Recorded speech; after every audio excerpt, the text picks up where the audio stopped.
વિદેશ જવાની ઘેલછા અને એજન્ટો પરનો આંધળો વિશ્વાસ ક્યારેક પાયમાલ કરી શકે છે।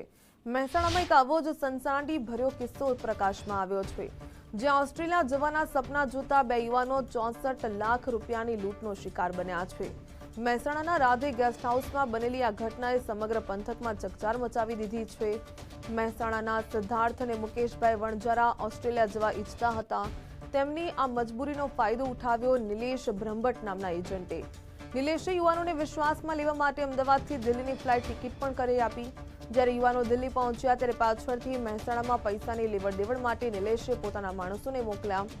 તારીખ 19 એપ્રિલ 2026ના રોજ રાધે ગેસ્ટ હાઉસમાં બપોરે 1:30 વાગ્યે જ્યારે 64 લાખ રૂપિયાની ગણતરી ચાલતી હતી ત્યારે જ એજન્ટના માણસોએ અસલી રૂપ બતાવ્યું। પિસ્તોલ જેવું હથિયાર બતાવી સાહિલ અને જગદીશ વણજારા પાસેથી લાખોની રોકડ ભરેલી બેગ ઝૂંટવી લેવામાં આવી।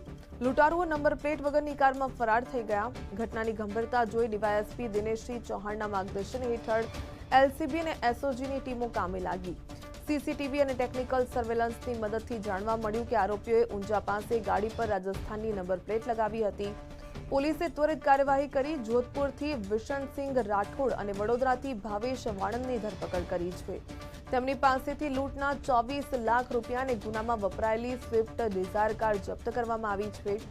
પોલીસ તપાસમાં બહાર આવ્યો છે કે આ લૂંટનો માસ્ટર માઇન્ડ નિલેશ બ્રહ્મભટ્ટ અને યશ પટેલ છે, જેઓ હાલ મલેશિયામાં બેસીને આ રેકેટ ચલાવી રહ્યા છે। હાલમાં પોલીસ અન્ય ફરાર આરોપીઓને પકડવા માટે તપાસ તેજ કરી છે। જે આરોપી છે એ આરોપીઓ 2021માં એમના વિરુદ્ધ સયાજીગંજ પોલીસ સ્ટેશનમાં ગુનો નોંધાયેલો છે। 2023માં મહેસાણા શહેરમાં ગુનો નોંધાયો છે। 2024માં મહેસાણામાં ગુનો નોંધાયો છે। 2023માં ગાંધીનગર ઇન્ફોસિટી પોલીસ સ્ટેશનમાં ગુનો નોંધાયેલો છે અને નવરંગપુરા પોલીસ સ્ટેશનમાં પણ ગુનો નોંધાયેલો છે।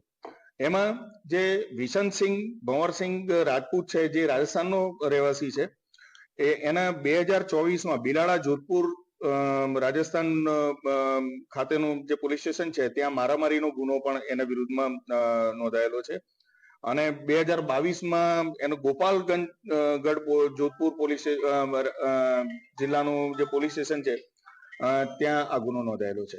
જ્યારે આ આરોપીઓનો પીછો કર્યો, જ્યારે ગાડીની ઓળખ થઈ ગઈ અને આરોપીઓની ઓળખ થઈ ગઈ, એમાંથી જે 64 લાખ રૂપિયા છે એમાંથી એમને 24 લાખ રૂપિયા રોકડા અમે હાલ રિકવર કરેલા છે।